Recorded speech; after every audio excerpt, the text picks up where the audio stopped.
আর কোনোদিন আমরা যদি চাই এই লাশের চেহারা দেখতে, কোনোদিন কেউ পারবে না। এজন্য আপনাদেরকে বলে যাই, আমাদের দাদা ছিল, আজকে আমাদের দাদা দুনিয়াতে নাই। আমাদের নানা ছিল, আজকে দুনিয়াতে আমার নানা নাই। অনেকের বাবা দুনিয়ার জমিনে ছিল, আজকে আমাদের বাবা অনেকের হারায় গেছে।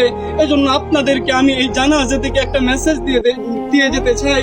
যারা আজকে মনে করতেছেন যে দুনিয়ায় আমার জন্য আসল, এ দুনিয়ায় আমার, আল্লাহ তাআলা বলতেছেন আমাল হায়াতুদ দুনিয়া ইল্লা মাতাউল গুরুর, যে দুনিয়াটা হচ্ছে একটা ধোঁকা, এ দুনিয়ার সব কিছুই ধ্বংস হয়ে যাবে। আমাল হায়াতুদ দুনিয়া ইল্লা মাতাউল গুরুর, যে দুনিয়াটা ধোঁকা। আজকে তোমার স্ত্রী, সন্তান, আত্মীয় স্বজন এরা সবাই ধোঁকা। এজন্য মুহতারাম হাজরিন, দুনিয়ার মুখ থেকে আজকে আমরা আমাদের চেহারা, আমাদের দিল, আমাদের কলব আজকে আমরা আল্লাহর দিকে ফিরাইয়া দেই। যে জিন্দেগিতে যত গুনাহ করছি, আজকে এই জানাজা থেকে আমরা প্রতিজ্ঞা করতে চাই আর গুনাহ করব না। যেই কবরে আমাকে যেতে হবে, সেই কবরে আমাকে একা থাকতে হবে, আর গুনাহ করব না।